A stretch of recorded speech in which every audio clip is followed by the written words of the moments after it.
Good evening, everyone.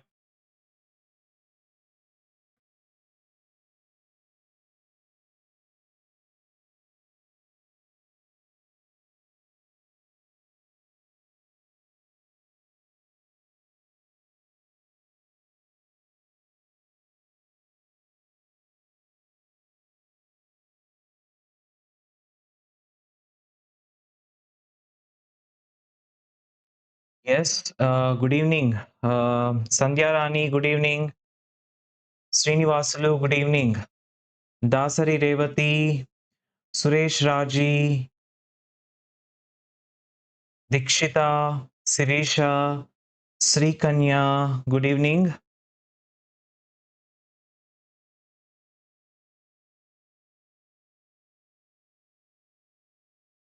Sri Venela, good evening.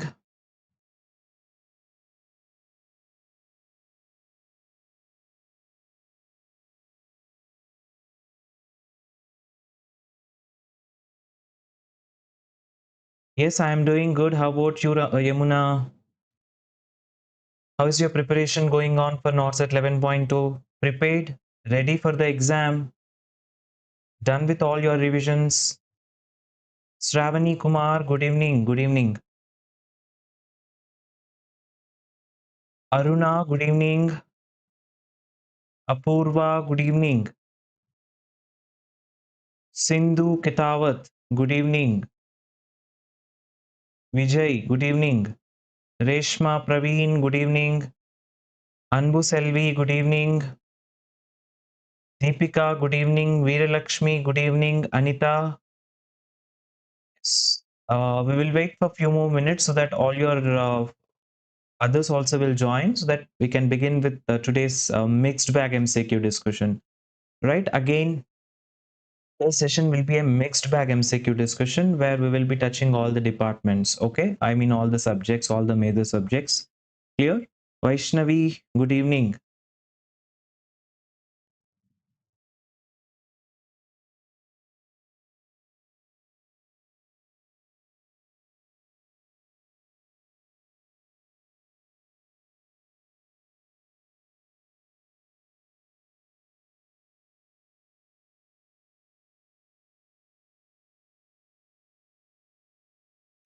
Sunita, I have beautifully explained whole ECG and it is already available in my YouTube. I mean YouTube. Just type ECG by Sumanth sir, you'll get it. If not, so beautifully I have explained. Just go have once, at least once, watch it. You can clear any question on ECG in upcoming Norcet exam. Okay, go watch it.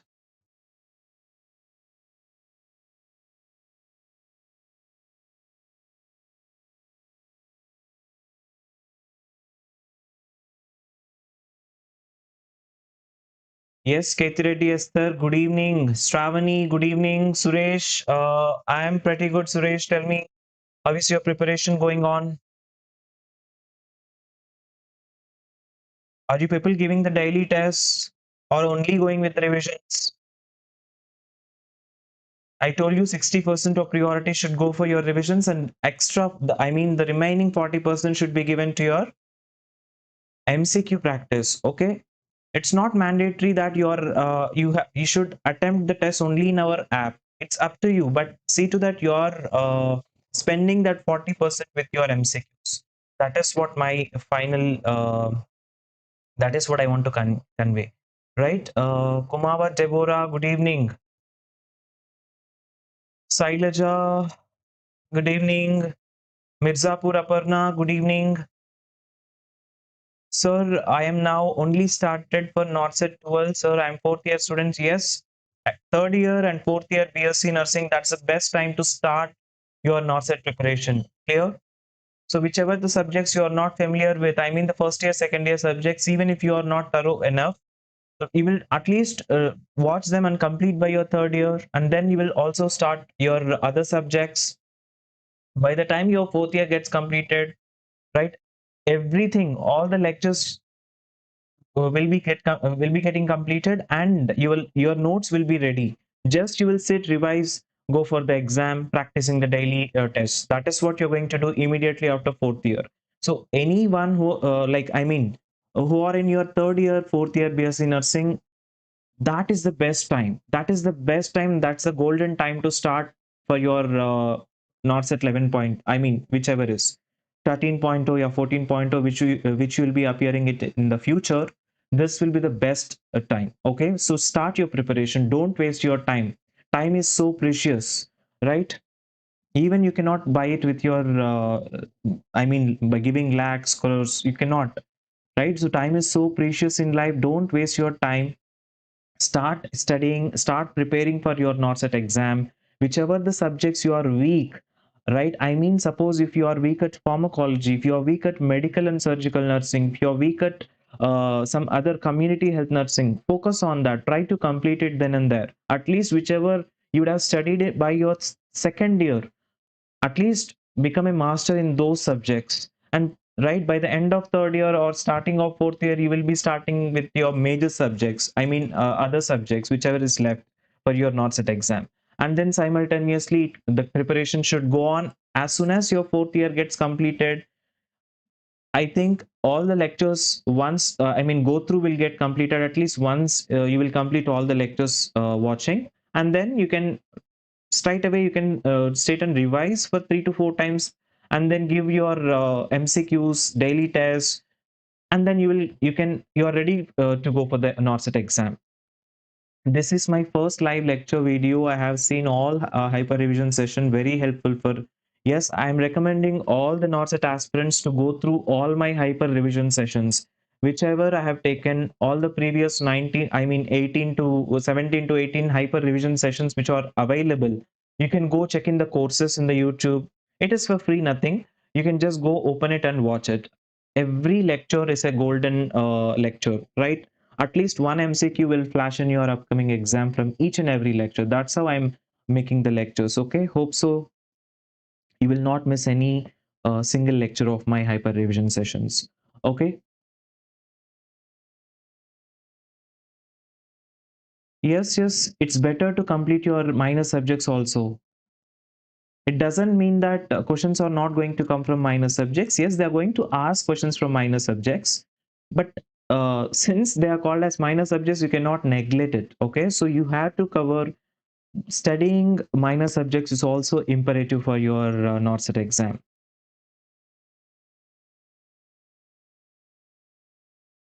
But see to that major subjects you're completing 3 to 4 revisions at least. Minor subjects 2 to 3 revisions. If you don't have any time for the third division, fourth revision, it's fine. But at least 2 to 3 revisions try maximum for minor subjects.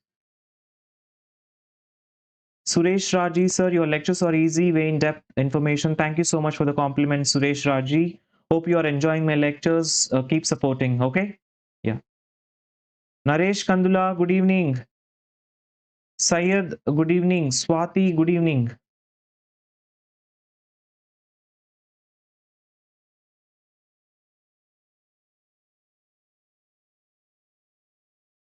Pavani, so you're asking me, Suman sir, I took the course in the app. I don't know where to start.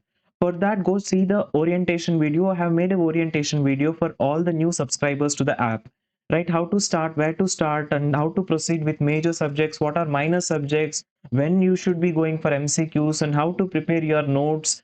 Everything I have made it 1 hour of video and I have uploaded it. I hope it will definitely clear all your doubts. Go watch it. Okay. Yeah. If you still find it difficult, yes, you can connect to me with your relationship manager. I'll be very happy to take your call, into conference and clarify your doubts. Clear? Yeah. Ashok, good evening. Purnima, good evening. Okay, so shall we start? Okay, right. Come. Now, starting with the first MCQ, again, this is going to be a mixed MCQ discussion. Starting with the first MCQ, very important.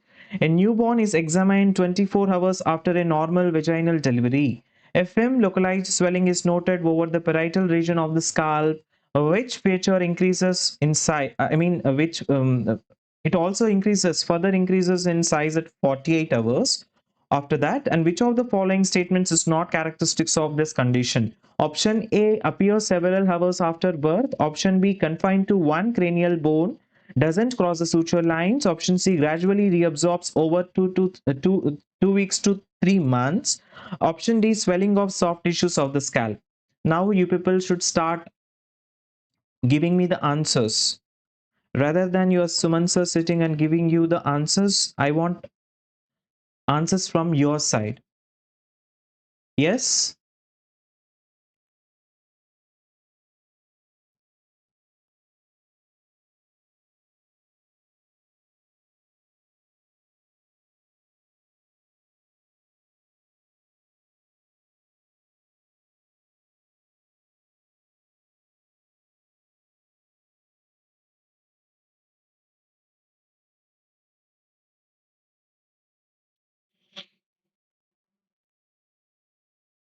Yes?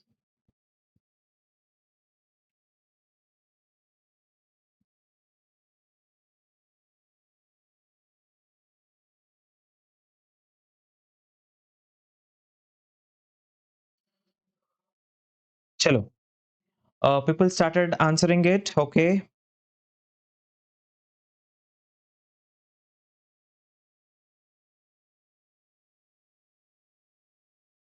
Hmm. Yes, good evening. Madhili Sweta, good evening. Kirtana is telling C. Sirisha is telling A. Fine. Konis, Srikanya is telling C.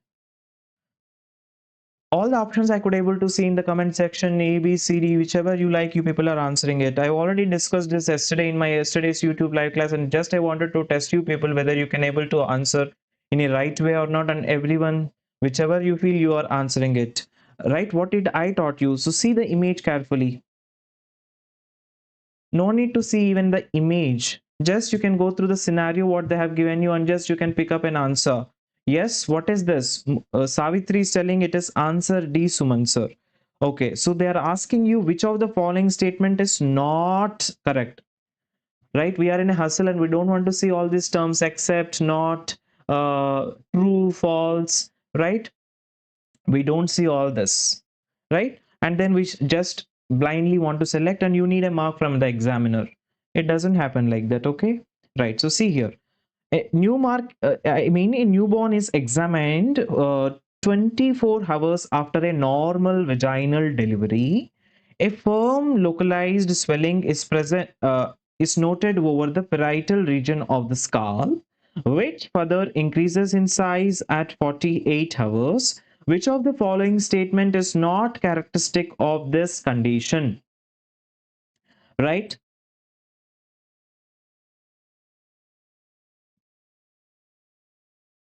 So they are talking about a localized swelling. They are talking about a localized swelling which is confined to only one area in the scalp, increasing in size. Okay, so that is what, and they're asking you which is not correct about this scenario, whichever it may be. What is that scenario? First of all, tell me what is that case that they are talking about. Can you see the image here? The image is telling yes, this is a case of. They're asking you which is not correct about the condition. They're not asking you which is correct. They're asking you which will not fit into this condition. That is what they're trying to ask. So see here, what is this case that the newborn head? Can you see the newborn baby and the head of the newborn baby here?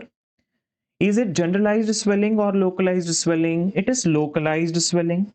Only one area, one site, you can see there is swelling. Rest of the area is normal, right? So there is a localized swelling. Common sense. Yesterday I was telling you about two important swellings. One is caput succedanum and the other one is Kephel hematoma, right?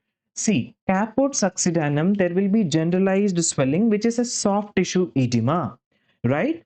Whereas Kephel hematoma, it is localized. See, the name itself is telling you it is localized, right?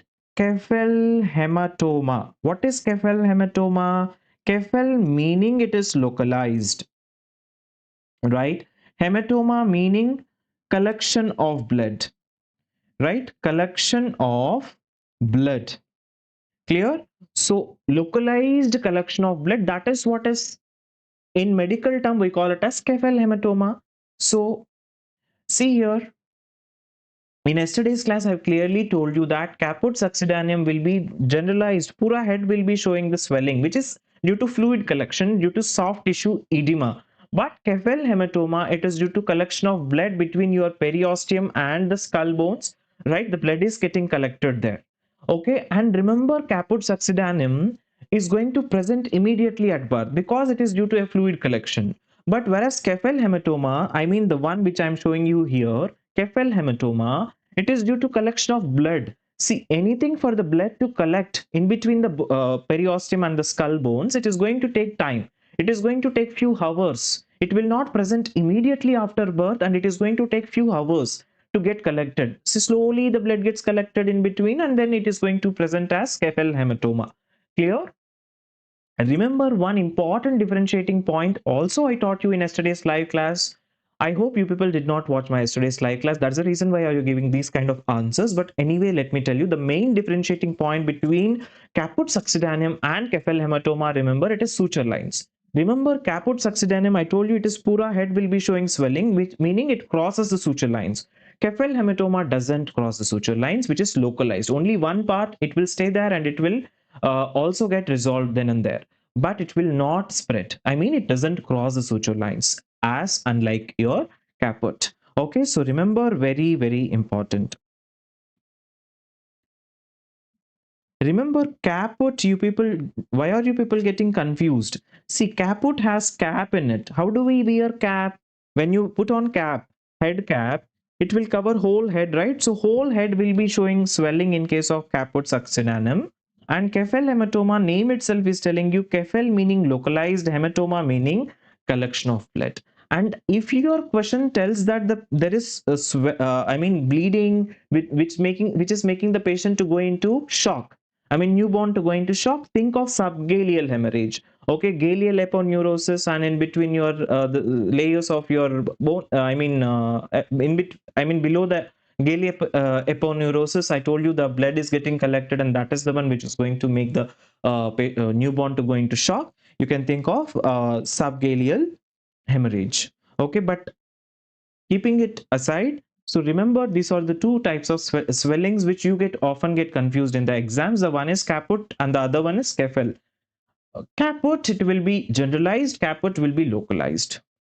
Caput will cross the suture lines. Kephel hematoma will not cross suture lines. So the right answer here, they are asking you which will not fit into the criteria. I mean, this case is telling about Kephel hematoma, and they are asking you which is not fitting into this criteria of Kephel hematoma, which is wrong statement about Kephel hematoma. And swelling of the soft tissues of the scalp is the wrong statement. Yes, swelling of the soft tissues of the scalp is called as caput succedaneum. That is what they're asking you, which is not characteristics of this condition. Cephalohematoma characteristic ఏది కాదు అని అడుగుతున్నారు. That means caput is not that is a totally different condition. So the right option here that you need to select is option D. Again, I am telling you, please don't get confused. What they're asking you, analyze it, read the question once, twice, thrice, understand, and then give an option. Only for one time in your life you are attempting the Norcet exam. I mean, the next option, I'll always say my students, you should prepare for the Norcet exam as if you are preparing for the final time in your life, right? So similarly, next exam about 12.0, 13.0 should not come into your mind. 11.0 is a final. Yes, I should crack it. That should be the attitude. Only then you will be able to do it. But anyhow, try to understand the question. They have given you a case scenario which is telling that it is a case of Kephel hematoma. Common sense, they have also given you an image here. Image is also telling it is a localized swelling, meaning Kephel hematoma. And why you people are telling it is confined to bone and it is wrong? You people just told me B, right? So those who answered it as B, Sumanth sir, Kephel hematoma is confined to one bone, doesn't cross to suture lines. It is a wrong statement. Is it a wrong statement about Kephel hematoma? No. It appears several hours after birth. It is a right statement about Kephel hematoma. And I should not select this option. Confined to one cranial bone doesn't cross suture lines. Yes, it is true about cephalometoma. I should not select it. Gradually reabsorbs over weeks to months. That is what I taught you yesterday. Weeks to months it is going to take for cephalometoma to get reabsorbed. Yes, that is also right statement about cephalometoma. That they're asking you statement which is not correct about cephalometoma. Yes, it is not the swelling of soft tissues of the scalp, right? So the this option is not a characteristic of cephalometoma. That one you should select and come from the exam. That is what they're trying to ask. Okay, so right, it's a very simple question. You people answered it in a wrong way. It's, see, everything I cannot sit here and teach. There is also common sense from student side, right? It is just an English that have put in a logical way. You just analyze it, what they are trying to ask. Which statement is not characteristic, right? I cannot take you classes for that. Separate statements, how they are going to ask and how they are going to, right? It's you, right? It's you to analyze that. That is what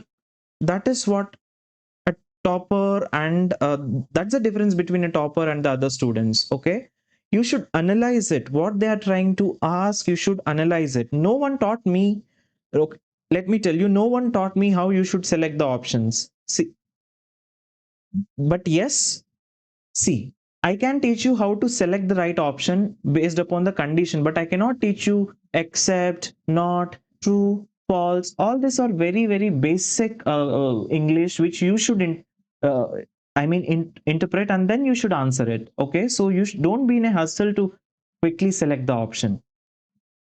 Right? Okay. So now they're asking you, a primigravida delivered a baby at 34 weeks of gestation. The baby was cyanosed and grunting with a respiratory rate of 72 beats per minute. Tell me, a newborn baby with 72, it is tachypnea or normal in the newborn? Tell me that. Which of the following scores can be used to assess this condition? Which of the following scores should be used to assess this condition? Number one is Downey score, the other one is Scripps score, Snap score, and Silverman Anderson score. Which one you are going to assess, right? The reason why I have asked about respiratory rate is the answer for this question.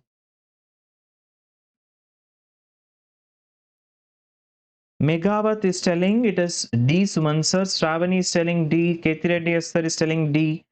Sirisha is telling Sumanth sir it is tachypnea. Is anything above 60 is considered tachypnea in newborn? Right, it is 72 meaning tachypnea. So indirectly they're asking how to assess the respiratory distress in a newborn. I told you when I was talking about neonatology, there are two important scorings. Number one we have is Downey score, and the other one which we have is Silverman score. Where do we use Downey score? Remember, Downey score is used in case of assessment of respiratory distress in term babies. I mean in term neonates. Whereas preterm neonate, I will be using Silverman score. The question is telling that it is 34 weeks gestation. Baby born at 34 weeks, meaning a preterm baby less than 37 weeks, right? So it is a preterm baby. In preterm baby, I'll go for Silverman score. Just now I told you Silverman is used in preterm. Downey score I use in term units. Let us quickly see what are the Silverman Anderson score and Downey score. The first one, let us see about preterm, Silverman score, right? Although they will not ask you all this, but remember the parameters at least. What are the parameters that falls under the Silverman score and Downey score? Just remember the names at least. That's fine for your Norcet 11.2 exam. So quickly see here, it has gradings from 0, 1, 2, right? So this is normal. Anything above this is normal, and less as you go downwards, it becomes the severe, right? This is normal to severe. Clear? So see here.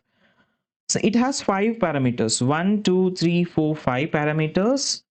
It includes C, upper chest, lower chest, xephosternum, and the nares, and auscultation, grunting. So these are the 5 parameters which it has. So see here, upper chest movement it has, and lower chest retractions you're going to see and score, xephoid retractions, nair is getting dilated or not while taking, I mean, during respiration. And then the other one is grunting, which you're going to listen with stethoscope. Even if you are not grunting, actually, when you go stand to the bedside of the neonate, there can be audible grunting, meaning no need to put a stethoscope and listen. You can, as such, you can listen easily heard by ear. Okay, that is the time where you give two to the newborn, right? Two, right? Nair is getting dilated, easily seen, give two. And xiphoid retractions, easily seen, give a score of 2, right? Lower chest retractions, easily seen, give a score of 2, right? Upper chest movement, can you see the upper chest movement, right, which is like seesaw movement? Yes, again you give 2. So that's how we score. You will not be asked about the scoring, but yes, they can ask you the parameters which are present in Silverman score. Try to remember, at least try to remember, Silverman score is something which is done for preterm babies, not in term babies. For term babies, to assess the respiratory distress, we have a separate score which is called as Downey score. Very important. What is Downey score? Again, no need to go through and remember all this table. Just remember the parameters alone, that's enough. It has again 0, 1, 2 scoring. Remember, respiratory rate is the first parameter that I'm going to assess. Anything less than 60 is normal, so I give 0. 60 to 80 is 1. Anything that goes beyond 80, I give a score of 2. Next, cyanosis. There is no cyanosis, you give 0. And there is cyanosis, but after you giving oxygen to the newborn, cyanosis is gone, then you give 1, right? Even though you administer oxygen and still the baby is showing cyanosis, you give 2, right? Retractions, no retractions, 0. Mild retractions, 1. Moderate to severe, 2. Grunting, no grunting. And audible with stethoscope, whenever you take your stethoscope and listen, grunting, then 1. Audible grunting, no need of stethoscope, still you listen to the grunting, audible grunting, right? 2. Air entry, bilateral air entry, I mean, if it is good, a 0. If it is good, you give 0. It is decreased, 1. Barely audible, then it is 2. Clear? Very, very important. This is all what you need to remember about Downey score. Clear? Shall we go to the another important? So the I mean, the answer is yes. They are talking about a preterm neonate, right? So preterm neonate, it is Silverman Anderson score, right? Okay. So next we will see about the other one, which is your question number 60. Okay, so see here, a 6-year-old child is brought to the clinic with a history of chronic productive cough, recurrent respiratory tract infections, poor weight gain despite adequate diet, which is failure to thrive. Additionally, the parents reports that the child's sweat is very salty. Which of the following sets of clinical features was would most likely to indicate the diagnosis? Okay, so again, read the question twice and give me the answer. Option A, it is bronchial asthma, nasal polyps, and aspirin intolerance. Option B, chronic sinusitis, meconium in infancy, and rectal prolapse. And you also should know about bronchiectasis, thrombocytopenia, and abdominal pain. And option D, coming to frequent diarrhea, poor weight gain, and recurrent otitis media. Yes, can you tell me?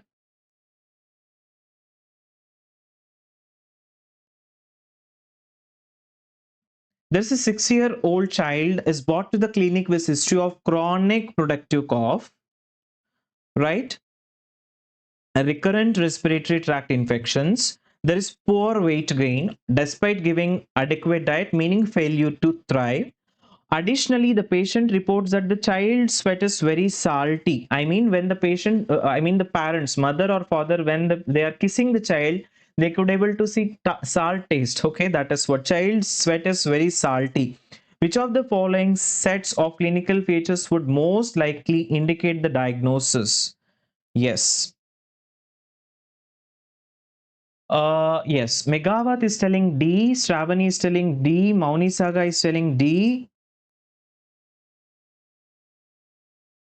Srikanya is telling B, Apurva is telling B, Joshi is giving me the diagnosis. Okay, I'm not asking the diagnosis here. I'm asking whichever the criteria that fits into the diagnosis. I want you to tell me that.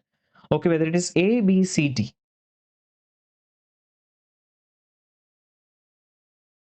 Anita is telling B. Cystic fibrosis is not in the option. What they are trying to ask, give me that. Adi Lakshmi is telling A. Sultana. Okay, so right. Now, coming to the case scenario that they have given you, there is chronic productive cough, recurrent respiratory tract infections, and there is poor weight gain, and there is child sweat is salty. I told you about salty kiss disease. Where did I teach you about salty kiss disease? Yes, I was teaching you somewhere in cystic fibrosis. Everyone had given you the right diagnosis, but not the right option. Yes, the one you have diagnosed, it is, yes, it is a CF, which is cystic fibrosis, right? But let us quickly see about cystic fibrosis, and now you people should answer whether you have given the right option now or not. Me after teaching cystic fibrosis, assess yourself. Okay, right. Okay, so now see here, let us quickly see about cystic fibrosis. Cystic fibrosis, remember, it is the most common life limiting genetic disorder in children, which is autosomal recessive or dominant. It is recessive, autosomal recessive, right? Remember, it is also known as salty kiss disease. Very, very important. The mother will bring the child, sir, when I'm kissing the child, I could able to taste salty, right? And also my child is passing oily stools, right? Stools are so oily, which is steatoria. That will be the presentation. Okay, so salty is disease. The mutations, remember, what are the mutations in cystic fibrosis? Very, very important. I told you it's a life limiting genetic disorder, meaning there should be some gene mutation causing it. It is CFTR gene mutation. Cystic fibrosis transmembrane regulator gene mutations is actually causing the problem in chloride shift, right? Okay, that is what is causing. What is the main problem that is seen in case of cystic fibrosis? Remember, there is something called as mucoviscidosis. What is mucoviscidosis? All the secretions in the body are becoming thick. Respiratory secretions becoming thick, gastric secretions becoming thick, all the secretions becoming thick, thick, thick secretions. Otherwise, in medical terms, I call it as mucoviscidosis. So respiratory secretions becoming so thick and sitting there, it cannot be expelled out. It becomes food for the bacteria, right? So now the bacteria will grow in the lungs, which is going to cause pneumonia. So there will be recurrent respiratory tract infections, recurrent episodes of pneumonia due to this secretions which are sitting inside the airways. And now early manifestation. What is the early manifestation that you're going to see in case of cystic fibrosis? I told you when I was teaching cystic fibrosis in the app, in the pediatrics, somewhere in the respiratory system. Although I taught cystic fibrosis in respiratory system, that doesn't mean that cystic fibrosis is a respiratory disorder. No, it is a multi-system disorder, meaning multiple systems are involved. Your right, everything is involved. I mean your your derma, your genitourinary, your respiratory, your gastrointestinal system, your bones, everything, almost all the systems are involved in cystic fibrosis. So it's a multi-system disorder. Clear? Okay, I'll tell you what are the symptoms that you're going to see.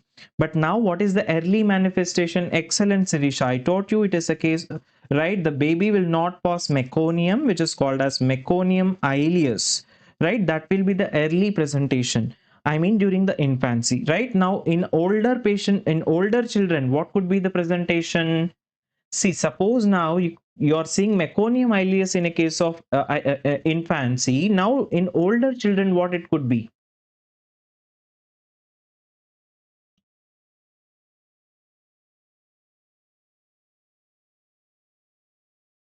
Meconium ileus, yes. In neonates, that's how they are going to present meconium ileus, not passing the meconium, okay? But yes, in older children, it common sense constipation. Yes, obviously, why constipation in a case of cystic fibrosis? Also, I taught you in older children with cystic fibrosis, there is something called as DIOS. What is DIOS? Distal intestinal obstruction syndrome, actually causing constipation. Okay, this DIOS has to be ruled out. Any patient with DIOS, you do an ultrasound and you have to rule out for the DIOS. Okay, constipation. So very, very important. So most common manifestation, I've already told you, it is steatorrhea, right? Because remember, in cystic fibrosis, all the secretions are becoming thick, thick, thick, right? The pancreas, it has exocrine portion, endocrine portion. The exocrine portion, the secretions from the exocrine portion is actually going to help in fat absorption. I mean the whichever right, the exocrine pancreatic secretions. So there will, remember, in cystic fibrosis there is something called as exocrine pancreatic insufficiency. Exocrine pancreatic insufficiency, which will have that fat malabsorption. That is what is going to cause fatty stools in the cystic fibrosis. So remember, steatorrhea will be the most common presentation in almost all the cases of cystic fibrosis. So how do we diagnose? Yes, the question also told you about sweat chloride, right? So it is sweat chloride levels. I'm going to check, which is pilocarpine iontophoresis, the sweat chloride test. If it is more than 60 for two readings, then I'm going to diagnose, yes, this is a case of cystic fibrosis. And now listen, what are all the manifestations that you're going to see in case of cystic fibrosis? Chalo, let us quickly do it. I told you everything, almost all the systems is involved. The major problem will be respiratory. Okay, there will be distress, chronic productive cough, which is sitting and making the patient to go into respiratory tract infections. That's how the patient get admitted. Right, every now and then cystic fibrosis patients, remember, they get admitted in the pulmo ward with the LRTI. Okay, why? I told you, because mucus is not getting expelled out. The mucus is sitting inside the airways. That becomes a good food source for the bacteria like Pseudomonas, other bacteria, Burkholderia cepacia, which I was talking about, right? Okay, so all this bacteria is going to sit there and grow and cause the infection. So anyhow, let us see all the other systems which are involved actually in case of born to care. Good evening. So right, in dermatology, skin, patient with cystic fibrosis, skin, what in pura dermatology, right? I mean, what are you going to see? I told you salty kiss disease. Yes, salty kiss, sweat, I mean, salty, and the nails showing clubbing. Very, very important. Respiratory, tell me what could be seen in respiratory. I told you the patient will come with LRTI, recurrent LRTI. Also you can see bronchiectasis in this patients with CF. And remember, GI system, what could be? I told you the early manifestation, I mean, as soon right after birth, the patient will not be passing in the neonatal life. You're going to see something called as meconium ileus, right? Later on, constipation due to DIOS, distal intestinal obstruction syndrome, and then rectal prolapse due to that raise in intra-abdominal pressure due to chronic constipation. Common sense, chronic constipation, there will be raise in intra-abdominal pressure, which can actually make the patient to go into rectal prolapse. Okay, yes. And remember, I told you about exocrine pancreatic insufficiency, which I was talking about. That also you can add here. And genitourinary, actually infertility is the main problem here. Ortho, there will be CF related bone diseases here in this case. And renal nephrolithiasis could be a seen in this case. And nutritional, I was talking about the fat absorption, right? So all, there will be a problem with your fat soluble vitamins. Okay, there will be vitamin deficiency of all your fat soluble vitamins A, D, E, K. That is why any patient getting diagnosed with cystic fibrosis will be immediately, we will give vitamin supplements, Evion, Kinadion. Okay, so vitamin D3, all this you're going to give to the patient, right? And I was talking about right, pancreatic enzyme supplement also will be given because there is pancreatic insufficiency. So I also give pancreatic enzyme supplement also, right? Okay, actually comes with the name of a brand name called Creon, Cap Creon. Okay, right. So that is for lifetime they have to take it, pancreatic supplements. Okay, you know that pancreas has, see, pancreas, it has, I was talking about, everyone would have studied, right? Pancreas has two portions in it. One is exocrine portion, the other one is endocrine portion. Although everyone are going to manifest with exocrine pancreatic insufficiency, that is why I'm going to give the creon tablet for the lifetime, right? They have to take it with the meals. Okay, so that is solved. But now see here, endocrine see, in later on, patients also can develop endocrine pancreatic insufficiency, which what is that endocrine pancreatic insufficiency can lead to? Diabetes mellitus, very, very important. You know, the pancreas is the one that secretes insulin, glucagon, all this stuff. Yes, there will be endocrine insufficiency also. That is why it is going to lead to type 2 diabetes mellitus in later on period in this child. So yes, both is same. So pancreas, when you take, it's a mixed gland, right? Exocrine, endocrine. Exocrine initial life, later on the patient also can go into type 2 diabetes due to endocrine pancreatic insufficiency. Okay. Anyhow, I'm not going to teach everything here. It's going to take a lot of time. But anyhow, the management of cystic fibrosis, at least try to note the latest drugs. Okay, we have the latest drugs to treat for cystic fibrosis. Okay, which comes by the brand name Trikafta. Okay, so okay, anyhow, remember the Caftor group of drugs. These are the newly added drugs for cystic fibrosis. Remember islets. What is the exam to write? Islets exam, I think everyone know about it. Remember, that is the mnemonic to remember the new drugs of cystic fibrosis. So I stands for ivacaftor, L stands for lumacaftor, E stands for elixacaftor, T stands for tezacaftor, right? Okay, so these are the newer drugs which we are using nowadays. Although there are researches going on, a big research is going on this captors. Actually, it is helpful for there are thousands of gene mutations that you will actually see in case of right. I mean, in case of cystic fibrosis, actually, this captors all this they'll help in the patients who are in foreign countries, not here in India. The Indian it is not getting suited actually, but anyhow, up to some extent it will actually show the changes. Okay, right. But anyhow, not required. The research, big research is going on this Caftor group of drugs. But you need to remember these drugs, islets. Okay, right.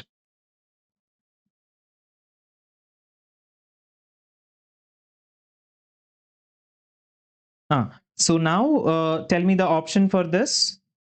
They're asking you which clinical feature sets for the diagnosis of cystic fibrosis. You know the case, they are asking about cystic fibrosis. Try to remember, yes, this is what I told you: recurrent respiratory tract infections, meconium ileus, right? And there will be rectal prolapse due to increase in abdominal pressure. So this is the one. Option B is the right. So those have answered, others, you're wrong. Okay. Right. So, which of the following endoscopic findings is considered as the earliest and most characteristic lesion seen in Crohn's disease? So, now there's a question on IBD, inflammatory bowel disease. Option A, cobblestoning, appearance of mucosa. Option D is deep serpiginous ulcers. Option C, aphthous ulcers. Option D, pseudopolyps. They're asking the endoscopic findings in a case of earliest findings seen on endoscopy in case of Crohn's disease. Again, I'm telling you, they're asking earliest findings seen on endoscopy in case of Crohn's disease, which is a case of IBD, right? Option A, cobblestoning. Option B, deep serpiginous. Option C, aphthous ulcers. Option D, pseudopolyps. Monica Saga is so confident in telling cobblestoning appearance, but let me tell you what it is. Okay, cobblestone appearance. Nisha is telling cobblestone. Shirisha is telling cobblestone. Everyone's okay. Born to care is telling pseudopolyps. That is the earliest, Suman sir. Okay, but no one had given the right option. Let me give you the right option. Option C, aphthous ulcers. Let me tell you what it is. See, in early stages of Crohn's disease, what is Crohn's disease? Crohn's disease actually involves all the layers of the GI tract, right? Okay, which is why it is called as transmural, right? What do you mean by transmural? It involves all the layers of your GIT. But whereas, unlike the other disease, in contrast, ulcerative colitis, it will only involve your mucosa and submucosa. Mucosa and submucosa. Tell me the anatomy of GIT tract. Have you studied histopathology? Right? I mean, sorry, histology in first year, microanatomy, every small intestine, large intestine, gallbladder, wherever you go, you will find this anatomy similar, right? GIT tract, tell me the anatomy, microanatomy, what is the layers that you're going to see under the microscope, like, I mean, GI tract. I'm not asking any hi-fi questions. I'm asking you the basic questions. Remember, inner to outer, we have mucosa, submucosa, and we have something called as muscularis, and the outermost is going to be serosa. Right? Why, Suman sir, why it is called as the outermost as serosa? Because the right, everything is covered with peritoneum. It is called as serosa. Something which is not covered with peritoneum, like your esophagus, there it becomes adventitia, the outermost layer. Okay. Anyhow, now, see here, mucosa, submucosa, muscularis, propria, and serosa, all these layers are involved in Crohn's disease. But only these two layers are involved in ulcerative colitis. That is what I'm trying to tell you. But remember, right, in the early stages of Crohn's disease, something you're going to see is aphthous ulcers, which are punched out lesions, okay, seen on endoscopy. This is the early finding on endoscopy, right? When you do an endoscope and see, Crohn's disease, common sense, it can involve any part of your GIT, especially ileum, right? But ulcerative colitis, the most common site is rectum. Okay. Remember, they are talking here about Crohn's disease. So, Crohn's disease, remember, the early endoscopic finding will be aphthous ulcers. Aphthous ulcers are this punched out lesions which you're going to see, superficial lesions that you're going to see. That's the earliest finding. Yes, those who are answering it as cobblestoning mucosa and deep serpiginous ulcers, you people also write. Those who have answered it as pseudo polyps, or you people also write, because all these three also will be seen in case of Crohn's disease, but not in the early stages. Pseudo polyps actually seen in both Crohn's and ulcerative colitis, but cobblestoning and deep serpiginous ulcers will be the late. As the disease severity increases, that is the time where you're going to see cobblestoning and deep serpiginous. But yes, remember, aphthous ulcers will be the earliest finding, which is superficial chota ulcers that you see becomes the aphthous ulcers, the earliest finding on endoscopy. But let us quickly see about the everything that you need to know about Crohn's disease. Okay, everything that you need to know about Crohn's disease. Remember, with a mnemonic, sister, your sister is chartered accountant. Okay, remember, your sister is a chartered accountant. So happy for that. But that is the mnemonic that you need to remember the Crohn's disease. Okay, this is the mnemonic. So chalo, let us quickly do it. Remember Crohn's disease. Yes, for skip lesions, you will see something called as skip lesions. Okay, there will be healthy areas and there will be lesions in the intestine. That is skip lesions. I stands for right. The most common site, I told you, it is the ileum, right? S stands for what, something you see in I mean the radiological appearance. I was talking you about string sign, right? I taught you string sign of Cantor is seen in case of Crohn's, and lead pipe is seen on in case of ulcerative colitis. T stands for transmural. I've already told you Crohn's disease involves all the layers of your GIT. Okay, E for entire layers of your GIT is involved. Okay, so that is what it is, one and the same. Clear, both are same. Okay, transmural, you people get confused, that's why I have added E here. So it is actually transmural, meaning entire layers of GIT, your mucosa, submucosa, and muscularis, propria, serosa, all the layers are involved in Crohn's. Okay, R for rectum. Rectum is not involved. Okay, rectum is not involved in case of Crohn's, but it is the one to get involved in ulcerative colitis. C stands for cobblestone appearance. C stands for cobblestone appearance. Other A stands for aphthous ulcers. Okay. So this or the superficial, and this is the early finding on endoscopy, right? So this is all what you need to know about Crohn's disease. But let us quickly see about ulcerative colitis also, right? So remember, I was talking about crown rump length in OBG. that becomes the mnemonic for ulcerative colitis. So C stands for continuous lesions. Remember, Crohn's disease, there will be skip lesions. Ulcerative colitis, it will be continuous lesions. I told you Crohn's disease rectum is bad, but here the most common site is the rectum to get involved. L stands for lead pipe appearance. Very, very important. So all this is the what you need to know about your IBD. So that is what they're trying to ask. The earliest finding on endoscopy in Crohn's disease is Apple ulcers. Cobblestone, yes, it is in severe stage, but not in the early stage of Crohn's. Okay. Yes. Now, if 56-year-old man is brought to the emergency department after a road traffic accident, he's confused, has a heart rate of 132 beats per minute, blood pressure is 78 by 50 millimeters of mercury, cool clammy extremities, and a capillary refill time of more than 4 seconds. Arterial blood gas shows metabolic acidosis is going on with elevated lactate levels. Which statement best explains the underlying pathophysiology in the patient condition? I mean, in this condition. So, option A, decreased tissue perfusion leading to impaired oxygen delivery utilization at the cellular level. Option B, low arterial pressure alone, irrespective of oxygen delivery.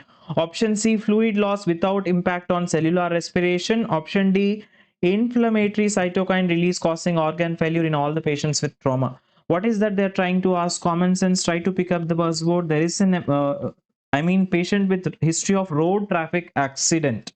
Okay, heart rate is 132, meaning tachycardia. Blood pressure is 78 by 50, hypotension. Cool clammy extremities, could be patient in shock. Let us see the other parameters. I told you when I was teaching you about shock, there is something called as macro circulation, there is something called as micro circulation. Whenever you assess for the shock, you see both macro circulation, micro circulation. How to see macro circulation? You just see the vital parameters, you will come to know about the macro circulation. But what about micro circulation? Micro circulation will tell me that the tissue perfusion, actually, right? All the micro circulation, right? So actually there are two parameters. I told you when I was explaining the recent shock sepsis guidelines also, I told you there are two important parameters that you will check for micro circulation. Number one is CFT, which is capillary filling time. Number two is serum lactate levels. Both these parameters are going to tell me about microcirculation. Can you see here? The question had given you capillary refilling time, which is going beyond 4 seconds, which is actually decreased. I mean, and also she's acidosis and elevated levels of lactate, meaning there is less tissue perfusion, right? There is less tissue perfusion, due to which less blood is going to the tissues, and less blood going to tissues, hypoxia, tissue hypoxia. Whenever there is tissue hypoxia happening, there will be increased production of lactic acid, right, due to anaerobic metabolism. So that is called as lactic acidosis. Okay, so right, there will be elevated levels of lactate, and CFT are going 4 seconds. Yes, the patient is in shock, and there is a history of RTA, could be hypovolemic shock due to hemorrhage, right? Severe hemorrhage. Yes, this is a case of shock. Now, tell me what is that criteria that fits into? Yes, option A, Nandini. Yes, you people are right. Decreased tissue perfusion leading to impaired oxygen delivery utilization at cellular level. That is the right one that fits into the description of this condition, right? Okay. Now let us quickly see about the another MCQ. See here, there is a 25-year-old male patient was brought with multiple injuries on his body following a road traffic accident. On examination, the patient was drowsy and confused. Extremities were cold and clammy. Weak 3D pulse was noted. On auscultation. There is right. Right. I mean, on examination, there is tachypnea and tachycardia were observed. Identify the types of shock. It is not auscultation. It is actually examination. Okay, the typos. Identify the type of shock seen in this patient. It's very easy. No need to sit for your Sumanth sir to sit and describe about all this condition. There is history of multiple injuries, could be severe hemorrhage, road traffic accident, patient is cold, clammy, weak 3D pulse. Yes, the patient is in shock due to hemorrhage. What could be that type of shock? Is hypovolemic shock. Option A, close your eyes and answer and answer it. Okay. Yes. Next, coming to the another MCQ, a 30-year-old woman presents for her first prenatal visit. She's a primea gravida and is concerned about her pregnancy. As her mother experienced pregnancy-induced hypertension during her pregnancies, she's currently healthy and denies any medical problems. She's smoking. I mean, she's a smoker. Our BMI is 31. Okay. Which of the following is not a risk factor of PIH? Again, I'm telling you, there is a primary gravida who came for her first ANC, right? Also, she has a history of PIH. I mean, family history of PIH. That is what they are talking about. And the present lady who came for ANC is currently healthy and denies for any no hypertension, no DM, no hyperthyroid, nothing. She's perfectly fine. She denies for any medical problems, and she's a case of smoker. She's smoking during her pregnancy and her BMI is 31. Which of the following is not a risk factor for the PIH? They have already given you the diagnosis in the question, pregnancy induced hypertension. They're asking you which of the following is not a risk factor for pregnancy induced hypertension. So remember, yes, now you people can start answering. Option A, it is primary gravida. Option B, BMI going beyond 30, smoking, or family history of preeclampsia. So Jesse is telling A.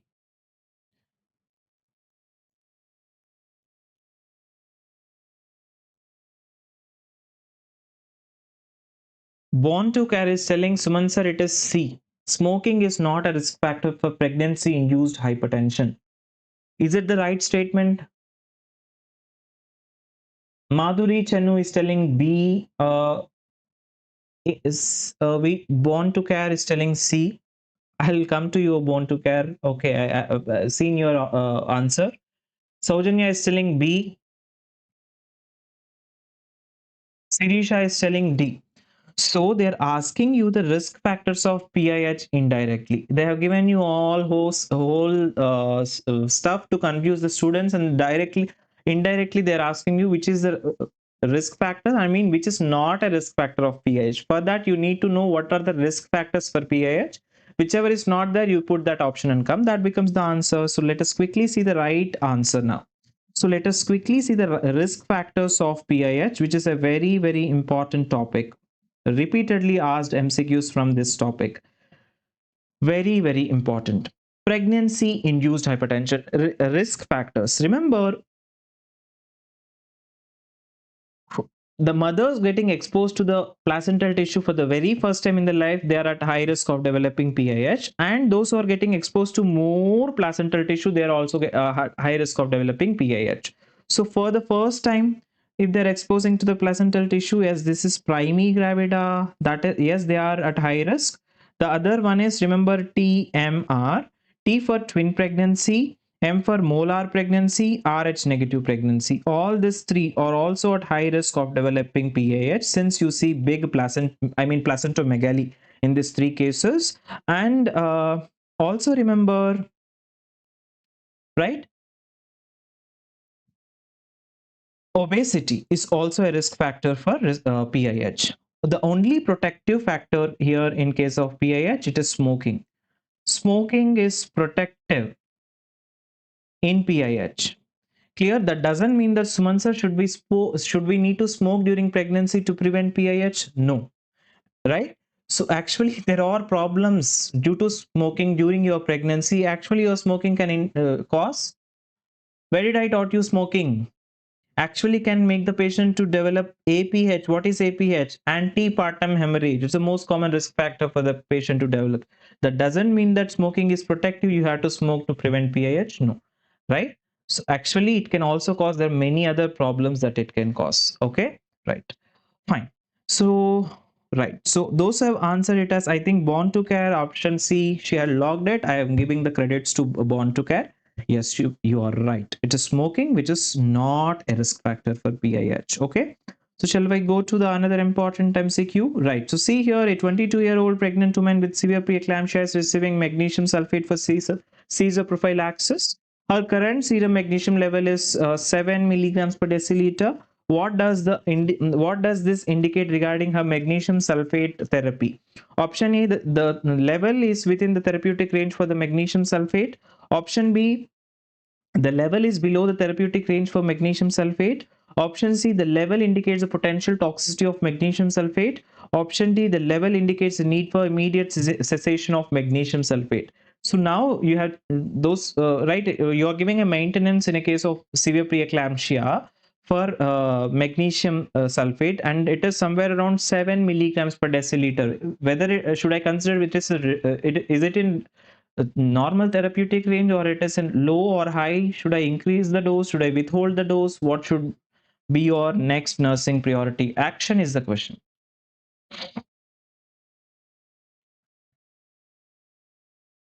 Yes, it is in normal therapeutic range. I told you therapeutic range is somewhere 4 to 7 is normal. Okay, so it is 7. So yes, the therapeutic range for magnesium sulfate, it is fine. Now, coming to the next important question, a 20-year-old pregnant woman at 38 weeks gestation presents to the labor ward in active labor. During amniotomy, the amniotic fluid is noted to be golden yellow in color. Which of the following condition is most likely responsible for this finding? Option A, post-maturity. Option B, RH incompatibility. Option C, meconium staining. Option C, fetal distress.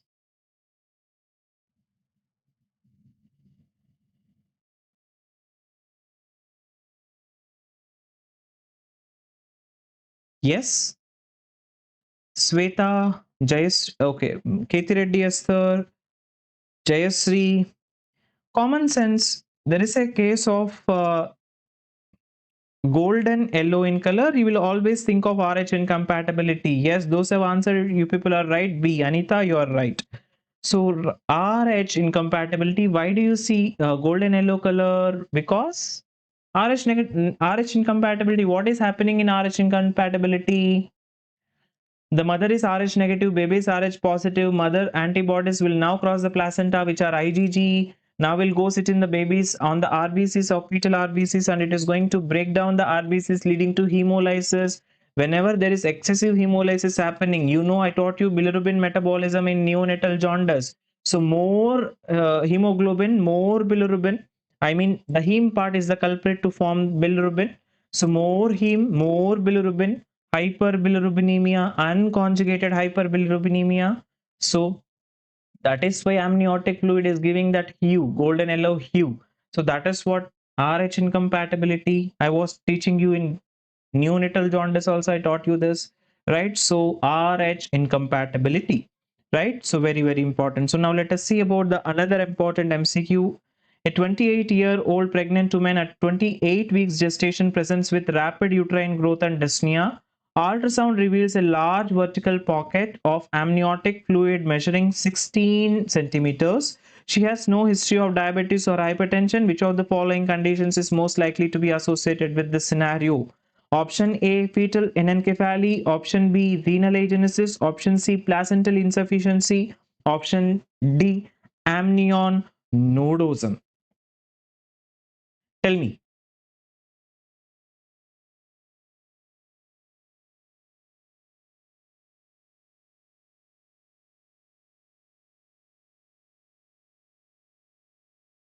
Yes, what could be this case that they're talking about?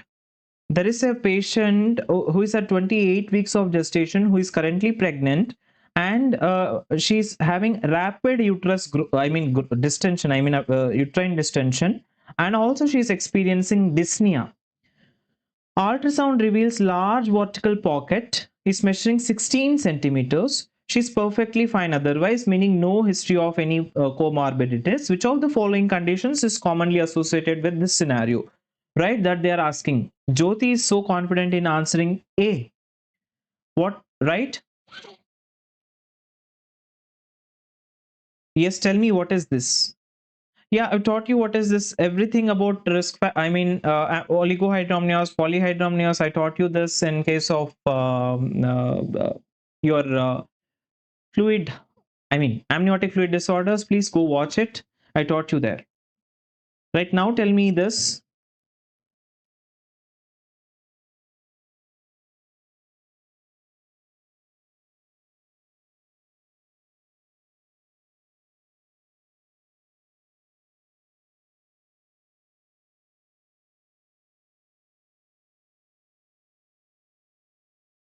So see here, they're asking the what are they trying to ask you is they're asking you which of the conditions is associated with the scenario. What is that scenario? I told you the answer, it is amniotic fluid disorders. So there are only two amniotic fluid disorders. We have polyhydramnios and we have oligohydramnios. How do we diagnose polyhydramnios, oligohydramnios based on ultrasound parameters? What are those ultrasound parameters? We have AFI and we have SDVP. What is SDVP? Single deep vertical pocket. AFI is amniotic fluid index. So if your amniotic fluid index is greater than or equal to 25 centimeters, it is polyhydramnios. Less than 5, it is oligohydramnios. Single deep vertical pocket. If it is greater than or equal to 8, then it is poly. Less than 2 is oligohydramnios. Okay. So now see here, they're asking you the large single deep vertical pocket of amniotic fluid measuring 16 centimeters, which is more than or equal to 8. That means this is a case of polyhydramnios. So now they're asking you the conditions which can cause polyhydramnios. Okay. No doubt this is a case of polyhydramnios, right? Whether renal agenesis causes polyhydramnios? No.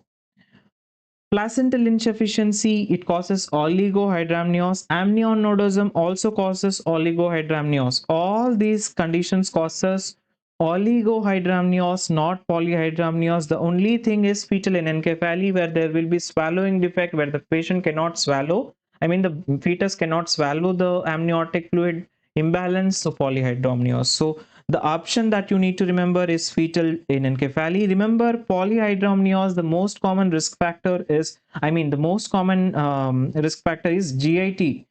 Problems in GIT. GIT malformations can lead to polyhydramnios. Oligohydramnios is more of renal agenesis. All this causes oligohydramnios. So next, coming to the another important MCQ here, there is a 45-year-old man with treatment-resistant major depressive disorder who cannot take oral medications because of severe maxillofacial trauma, which antidepressant is available as an intranasal formulation. So there is he cannot take.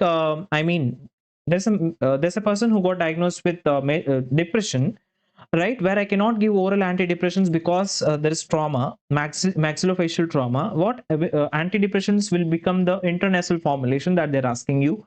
Option A, esketamine. Option B, fluoxetine. Option C, lithium. Option D, should I go for ACT? Since the patient is not able to take oral antidepressant, should I go for ECT, electroconvulsive therapy? What should be your answer for this? There is a recent inclusion in the treatment. This is a recent guideline which I'm trying to ask.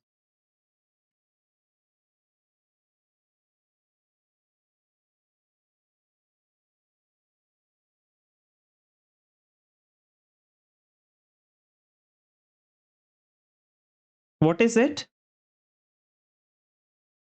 Excellent, Kumawat Deborah, you're right. It is esketamine, which is an NMDA antagonist. Okay, it is an NMDA antagonist. Esketamine, this is given intranasally to treat treatment-resistant depression. Actually, the question is also telling treatment-resistant depression. So that is the area where we give esketamine, right? It's a new drug, I think. Okay. Yes. A young woman reports that she was repeatedly bullied by her classmates throughout her school years.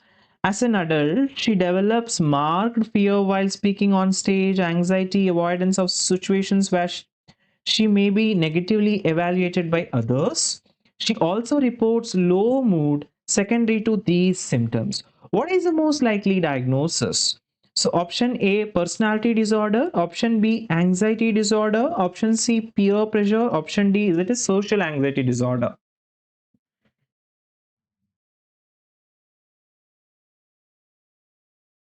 What is this? What is this case that they are talking about?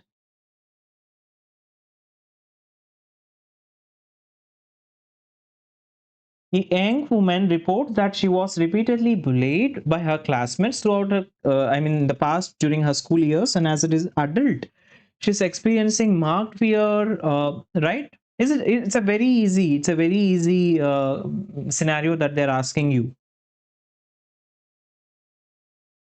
Personality disorder, under which cluster it falls into? Did I teach you in any cluster, ABC clusters of personality disorder, these kind of category? All this? No, this is something social phobia that the patient is experiencing. Okay, this is a case of social anxiety disorder, yeah, social phobia. Can you see? Can you listen? Whatever, right? Go through the scenario. She's experiencing fear on stage, anxiety, avoidance of situations where she's having that she may be negatively evaluated by others. That is why she's avoiding social situations. She should also report low mood secondary to these symptoms. This forms the diagnosis of social anxiety disorder. Very, very important. Remember, how do we diagnose social anxiety disorder based on duration? Is, I mean, all the symptoms, they should go beyond 6 months at least. Only then you will be called it as social anxiety disorder, right? So the answer will be social anxiety disorder.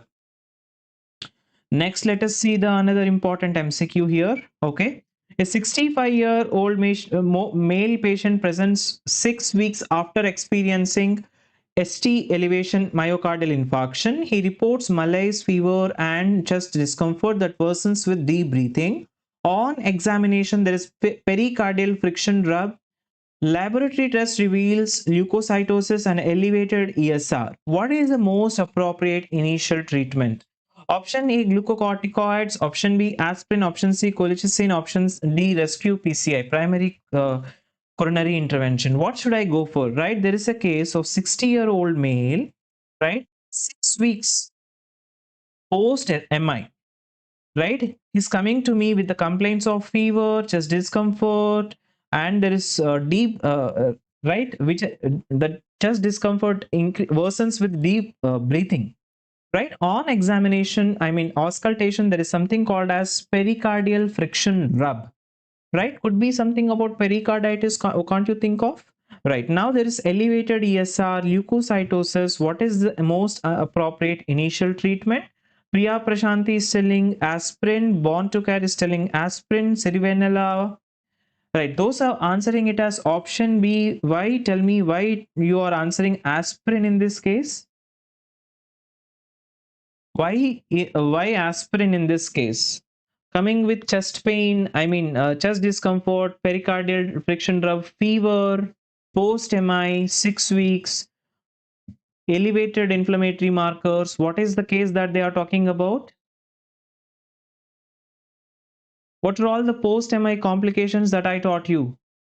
Post MI complications, post MI complications, right? They're talking about a post MI complication who had an ST elevation MI 6 weeks after that. They're presenting with all these symptoms. What I taught you in right, myocardial infarction complications, post MI complications. Remember, there's something called as Dressler syndrome, which is a type of autoimmune pericarditis develops post MI. Usually 2 to 6 weeks post MI. That's the time for presentation. Clear? Right? Okay. So yes, the treatment becomes aspirin for your NSAIDs, aspirin for your Dressler syndrome. Clear? It's an autoimmune pericarditis that usually encounters in case of post MI. Dressler syndrome. Clear? Right. Now, a child diagnosed with homozygous sickle cell anemia is brought to the clinic for a follow-up visit. Which of the following is the most frequent clinical presentation that necessitates hospitalization in these patients? Right, so option A, vaso-occlusive pain episodes. Option B, autosplenic pooling crisis. Option C, pulmonary vaso-occlusive syndrome, defect in urine concentration. What is the right one? Can anyone tell me what is that?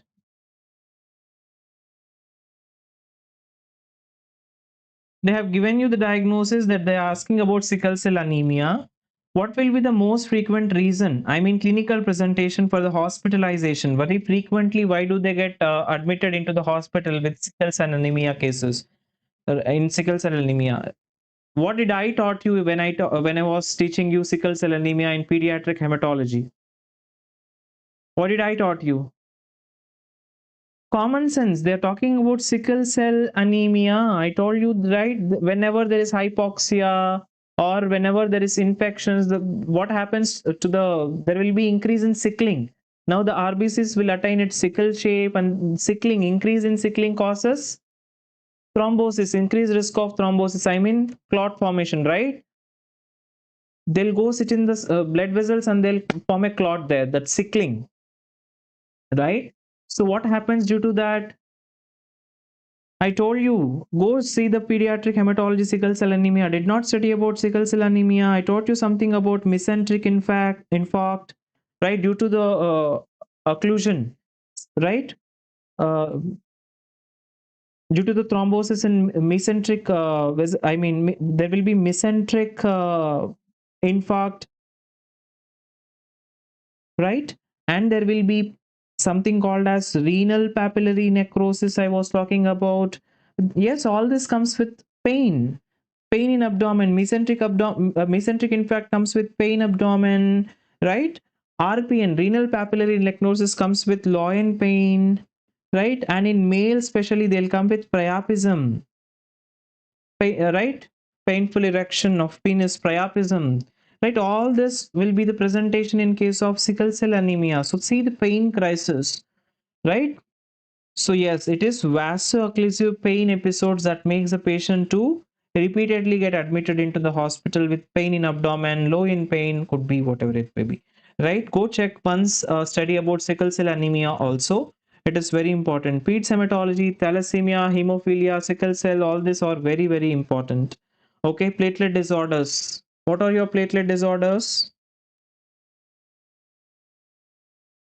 Yes, acute chest syndrome, yes.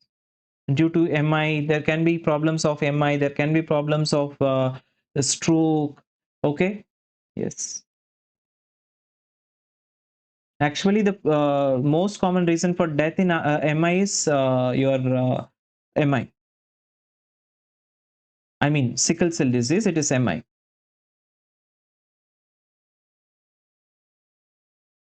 Increased sickling, they'll form a clot, right? Okay, so yeah, if it forms in coronary artery, that it becomes an MI. What are platelet disorders? Hemophilia is a platelet disorder. Von Willebrand is a platelet disorder. Dengue, no, don't tell me dengue. It's a viral infection, dengue. I'm asking about platelet disorders. Bleeding disorders, we have clotting factors and platelet disorder. Clotting factors, you can think of your hemophilia, A, B, C, or your von Willebrand disease, right? What is this? Platelet disorders. What is ITP? What is TTP?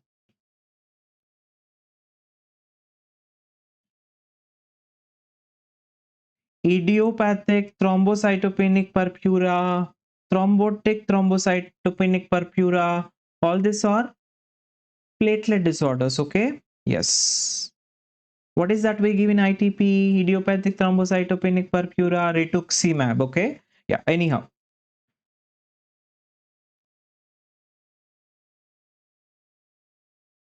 But these thalassemia, sickle cell anemia, they're all these bleeding disorders, you should know it. Okay,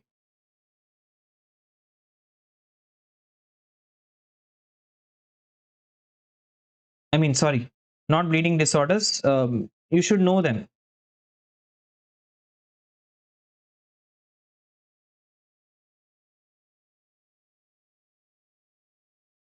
Causes of myasthenia gravis. Where is this myasthenia? Okay, so I have changed the slide. Okay.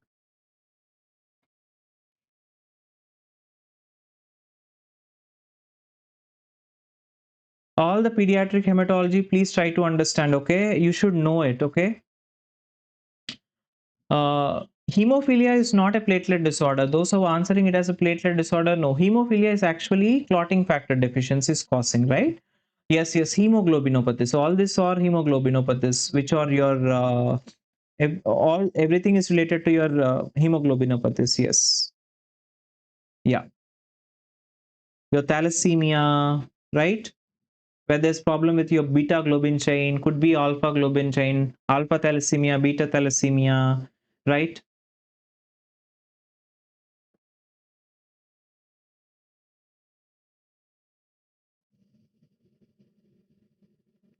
Go study pediatric hematology. I think you have not studied them.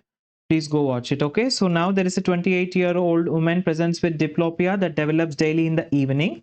Along with the difficulty swallowing, on examination, left ptosis is noted. An ice pack test was done, which shows improvements in ptosis. Repetitive nerve stimulation shows a decremental response. Right. The report of an antibody panel is awaited. Which of the following is not useful in the management of this patient? Right. Yes, born to care. Yes, that is what I'm trying to tell. Hemophilia, that is different. Sickle cell, thalassemia, yeah, these are different. I was asking you what are bleeding disorders that comes under platelet disorders. Okay, dengue, it's a viral infection. Okay, don't tell me dengue under I mean bleeding disorders. You can think of ITP, TTP, all this you can think of under your platelet disorders, clotting factors, or you can answer your hemophilias, right? And what else? Your Christmas disease, I mean hemophilia, you can answer it.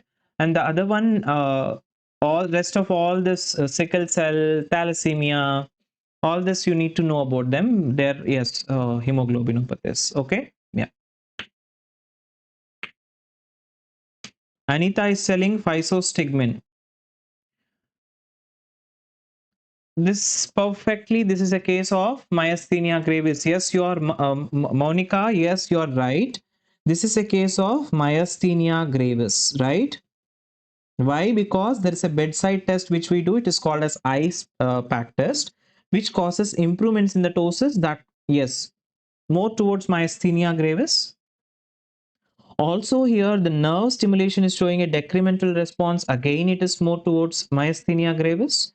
So remember, three P's that I taught you in myasthenia gravis. The first line becomes your, always remember, first line treatment in myasthenia gravis is IV immunoglobulins and plasma exchange, right? Apart from that, I told you a small clue to remember as three P's, the treatment, right? What are those three P's? I taught you one is prednisolone, the other one is pyridostigmine. The other P stands for plasma exchange, right? So, anywhere did I taught you about physostigmine? No. Physostigmine is not for the management of myasthenia gravis. It is for the management of atropine poisoning. Somewhere in antidote of atropine poisoning, I would have taught about physostigmine. Anticholinergic toxicity, you go for physostigmine. But remember, all these becomes the treatment for myasthenia gravis. The question is about which is not. Again, see the option. It is not. So I know students will get confused between physostigmine and pyridostigmine. Remember, pyridostigmine is the one which I taught you in case of myasthenia gravis.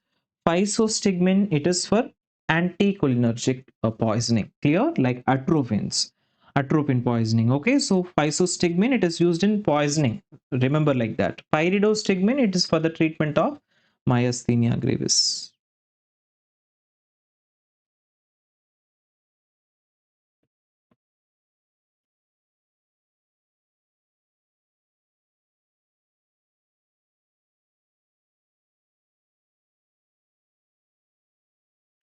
Okay, so those who wanted to take all the conceptual lectures, all the subjects from me, if you have liked this lecture, you can download the app from the Play Store, MEDsee Nursing. Go through all the conceptual lectures which I taught you there for your Norcet exam. So anything else clear? I think today the session had gone little longer, right? Okay.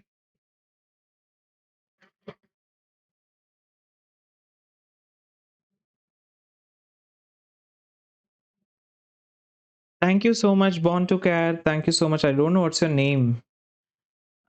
I usually don't remember the names. I don't know why. Okay. But yes, nice session, VT. Thank you so much. Kiti Reddy Esther, thank you so much. So I think The session was little bit longer, right?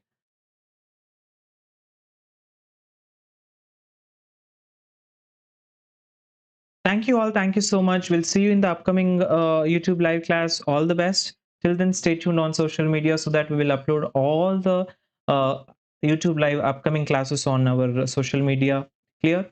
All the best. Thank you, Saujanya, Joshna, Kumavat, Sweta. Thank you all. Thank you for attending the lecture. Lots of love. Lots of love. Right? Okay, bye.